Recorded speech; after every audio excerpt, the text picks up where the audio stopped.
Tidelands Health. Better health begins here. It's time for Better Health Radio, brought to you by Tidelands Health. Here's Bill Klaproth. There's a new way to get a breast biopsy that's less invasive than surgery. And here to help us learn more is Dr. Craig Brackett, Director of Tidelands Health Breast Health Program. Dr. Brackett, thanks for your time today. So what is a minimally invasive breast biopsy? Well, in the past, when a lady would have an abnormal mammogram or ultrasound or physical exam, we would take those patients to the operating room and put them to sleep and make an incision on the breast and take out the mass to see what it was. And that was fine, 20 years ago. But today we kind of like to know what we're operating on. And the other thing is that 80% of biopsies are benign. And so with these minimally invasive techniques, which are really image-guided, we use mammogram, ultrasound, or MRI to identify an abnormality that has been seen, and using image guidance to place a needle into the breast through a very small nick in the skin that we do in our office, really, and to figure out what's going on. And if it's benign, she just goes home and she's fine and just do a follow-up mammogram. But if she has a cancer, then we can plan her cancer treatment through this biopsy. So this sounds like it's a very quick procedure. So the benefits this over surgery, certainly less time, correct? Less scarring. What are the other benefits? Well, the main benefits is that it's done at our imaging center, so they can drive themselves to the biopsy and then drive themselves home. There's no deformity of the breast. There's no anesthesia. There's very minimal recovery. There's very minimal pain. There's absolutely no scarring, and there's no problems with looking at future mammograms. When we do open breast biopsies, we leave scar tissue that makes future reading of those studies a little clouded or more complicated. Dr. Brackett, who is a good candidate for this then? Just about anybody who has an abnormal imaging. There are a few, location of the lesion, body habitus, if they have neurological issues, but almost every single patient should be biopsied or attempted to have a minimally invasive breast biopsy. In our program, over 96% of our cancers are diagnosed with a needle, and that's really important. But the most important thing, is there's 1.6 million biopsies done in our country this year, and only about half of them are done minimally invasive. And 80% of these are benign. And so we would really like to be able to do this through a small nick in the skin and save women the deformity and the discomfort and the complications that can occur with an open surgical biopsy. So almost anybody can have a minimally invasive breast biopsy. This sounds so good. It seems like there would never be a need to do a surgical biopsy. But you say only half of the biopsies done are by minimally invasive breast biopsy. And I don't know why that is, because we started doing stereotactic corneal biopsies 20 years ago, and we were actually the third hospital in the state to start doing stereotactic, which is a mammographically directed biopsy. And then we started doing ultrasound guided, which is using ultrasound to help me put the needle in to sample it in the late 1990s. And then now we're doing MRI guided breast biopsies, which is using MRI to help us see or biopsy things that are only seen on MRI. And we're the only facility on the Grand Strand that can offer that biopsy as well.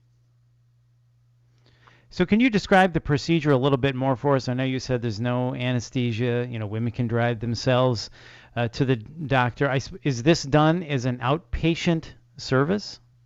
It is. It's done at the imaging center where our office is. And, for example, for a stereotactic biopsy, which is mammographically directed, the woman will have a mammogram like she normally does. We'll take an X-ray. We'll see the area that we're concerned about. We'll prep the breast. We use a little bit of lidocaine to anesthetize the skin and make a 2-millimeter nick in the skin. We'll then put more lidocaine into the breast. And then under the guidance of the machine and the computer, we'll put the needle right where it needs to be.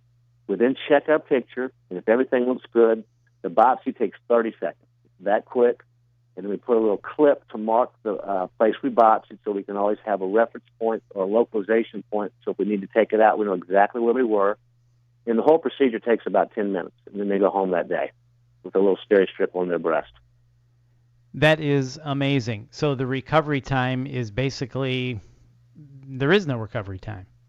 Most people can go back to work the next day. Occasionally you can get some bruising, But most women have very little discomfort. Occasionally we will give a Valium or a little bit of pre-med to take. You don't have to have a driver, but generally they're back to pretty much normal activity the next day. And that's the same for ultrasound-guided biopsy or the MRI-guided biopsy, again, all of which we do in this building. Now, once the tissue is collected, is the analysis time frame the same as a traditional biopsy? Well, we're kind of spoiled here with Dr. McGinley and Dr. Valerie because we do so much of this. We'll send the specimens over, and usually we can get the results back within about 48 hours. But the time frame is about the same, but they turn it over very quickly for our patients, which really helps them with the anxiety portion of all this, you know. Absolutely. Certainly is a very anxious time for women. So at Tidelands, it sounds like you've really got this down to a science. You do the minimally invasive breast biopsy, and then you're able to check relatively quickly to get that answer to that woman. That's correct. Dr. Brackett, what have I missed? What else can you tell us about minimally invasive breast biopsy, and what should all women know about this? The thing that's really important is that if a patient sees a physician who says she needs an open breast biopsy, she needs to question that immediately. It is the standard of care in the United States of America that any abnormality seen on a mammogram or ultrasound or MRI should be done in a minimally invasive technique. For the reasons we discussed earlier, again, 80% are benign. So if you can find out a lesion is benign and does not need to be surgically removed, you can do that through a little nick of the skin in about 30 seconds. But more importantly, if you find a cancer through the minimally invasive technique, it allows you to make a surgical plan before you ever get to the operating room. So when I go to the operating room, I know exactly what I'm doing and why I'm doing it, where the cancer is, and what I need to do to treat her. If you go up front and do it openly, you've already kind of burned your bridge a little bit. And so it's really important to know before you get in an operating room whether a lesion is, quote, good or bad. And it really helps with the surgical planning by doing these minimally invasive breast biopsies. That certainly makes a lot of sense. And Dr. Brackett, why should a woman choose Tidelands Health for her breast health needs? I think the main thing is that we are an accredited program, one of only 10 in the state, and we have a team that works together. The surgeons, the radiation oncologists, the medical oncologists, our pathologists, and our radiologists. We've all been working together for years. We have a tumor board where we present every case to, where we sit in a conference room with a big screen TV and review every aspect of a woman's history and her case and then come up with an individualized, tailored treatment plan for her cancer. And what this does, it really assures communication among the physicians because we're in the classroom together. It leads to educational opportunities for the doctors because we all keep up with stuff, and there's an opportunity to teach each other things that we learn. And I think it really has shown to improve outcomes, improve survival. It really gives the patients a lot of reassurance, and it's really the right way to do it. And most communities in our country who are serious about their breast care will have a tumor board in an accredited type program. Well, it sounds like a complete coordination of care for the woman then. Exactly. And it's really important, that communication among the physicians, because it's not like every single cancer is treated the same way. The way you sequence treatment, surgery, radiation, chemo, endocrine therapy is almost different for every patient. And so by presenting a case to a tumor board before you're even operated, you can figure out what you need to do first in the order in which we need to do things. And we're always working together, and we're all in the same building, so that also helps us a lot.